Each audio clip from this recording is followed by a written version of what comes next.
Alrighty, fellers, welcome back to the gun dungeon.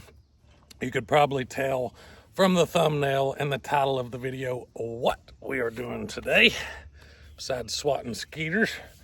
But in case you're like me and from the hills of Kentucky and you can't read real good, I'll verbalize it for you. We're going to be putting the FN Reflex Micro 9 up against the standard P365 Micro 9 and the P365 XL. Not as Micro 9. Still considered Micro 9, maybe? I don't know. Is it? Let me know in the comments, because is this a Micro 9? That's a Micro 9. That's a Micro 9. This is a little bit bigger.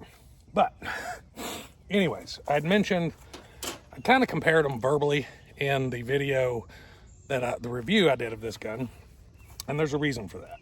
Is because they are very, very comparable, and they're probably, these three are probably my top three choices for double stack micro 9mm carry guns, and they all have a little bit different reason why.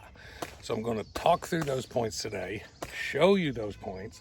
We'll do some size comparisons so you get a good visual of how they stack up against each other, height, width, all that good stuff. We'll talk through the triggers, because they all three have different kinds of triggers. Even the SIG has a curved trigger. This one has a flat face trigger. So there's even subtle differences between those two that make a difference when you're shooting it. So we're going to talk through that. I think I'm just going to go ahead and say I've shot them all three for the B-roll clips you're going to see rolling in. Might even already seen one. Maybe seeing one right now. But I've shot them for those three clips, 4 clips. And when I say clips, I'm talking about video clips, not magazines. But, and just based on that back-to-back that I did, man, they're really, really close. I will say shootability, the small 365 doesn't shoot as well for me, and I think it has more to do with the grip size and the curved trigger that puts my finger pad a little bit further back, and where I have large hands, having the trigger a little bit more forward helps me shoot better. It's probably why I like CZs so well, because they have a pretty far trigger reach. So the flat face puts my finger pad a little bit more forward than the curve. This gun just has a whole different feel to it in general, but it does have a decent little reach, but probably not as much as this one. So anyways, first things first, let's just stack them up and see what they look like compared to each other size-wise. Okay, I do not have a really good way to do this. So this is what you get. So there's the FN Reflex with the SIG 365 on top of it. Very, very close. Barrel length a little longer, slide length a little longer on the FN, maybe. See how they look in the rear. Yeah, that's pretty close to matched up. Look again. Yeah, a little bit longer here.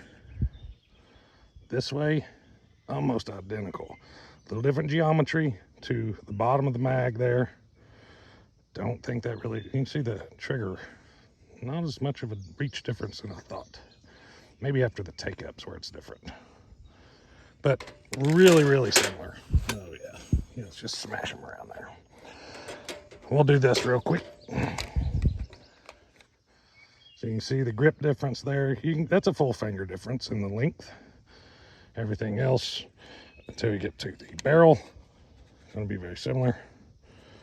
I'm going to back up a little better. I'm not good at this, guys. I apologize. There's our difference in the slide and barrel length.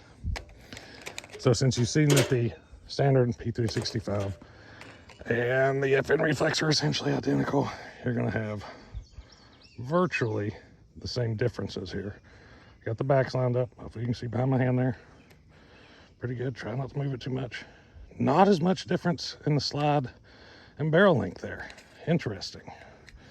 Let's line that up. Not as much of a difference. So a little longer slide and barrel. Then this, we'll go ahead and line these back up and show that top view. I think that worked out well. So there's our top view. If I can get it in the frame. See that barrel slide length difference?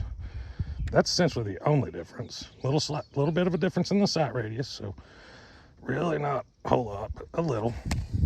But that is our size differences. So in the modern world of YouTube, they've made it really hard to actually make any revenue on YouTube.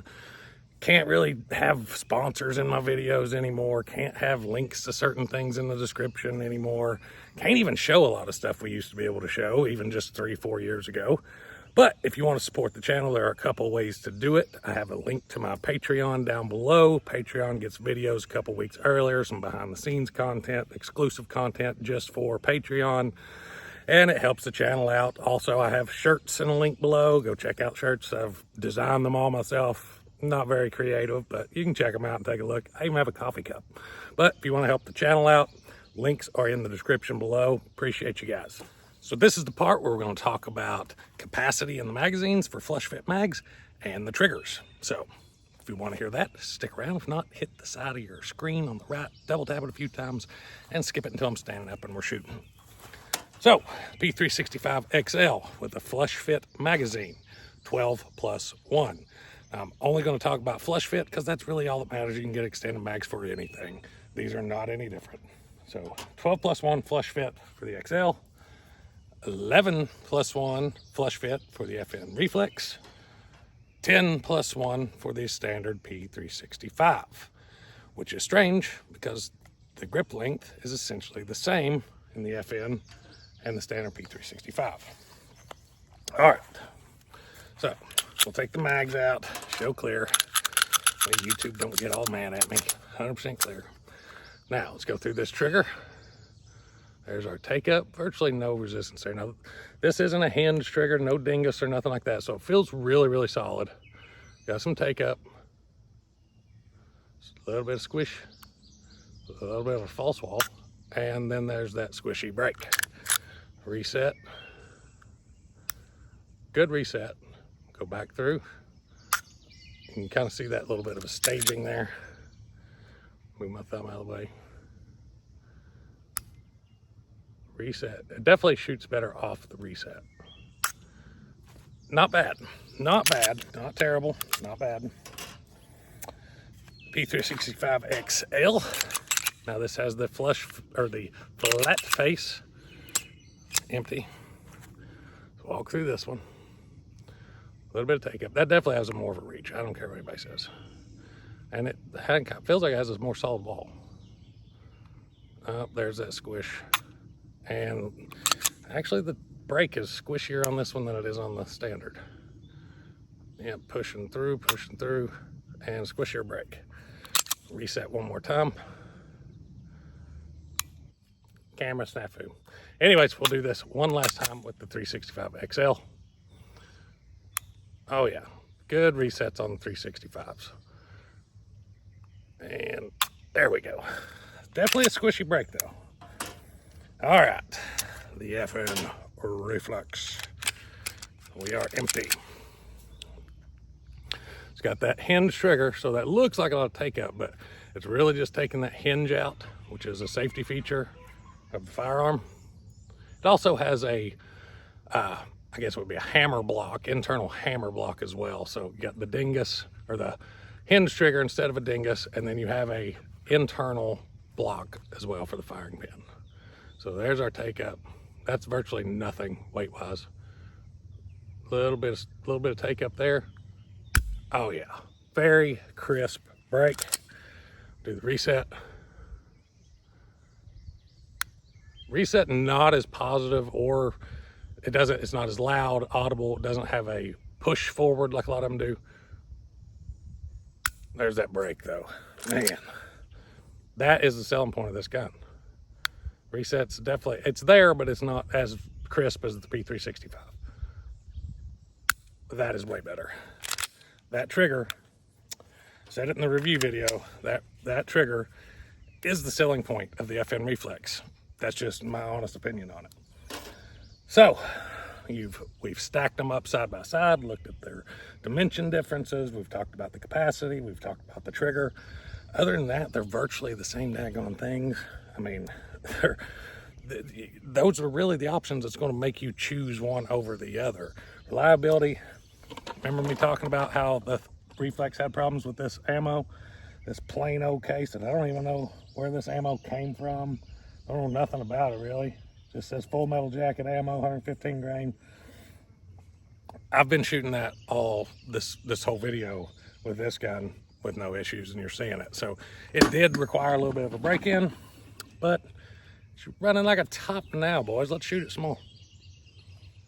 All right, fellas, I've got them all loaded up here. We'll start with the Reflex. Just bang some steel. All the mags are loaded to the hilt.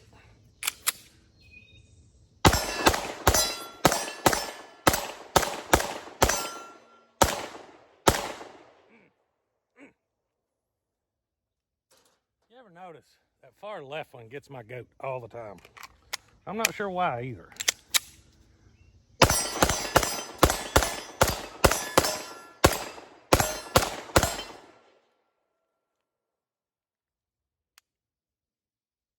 XL.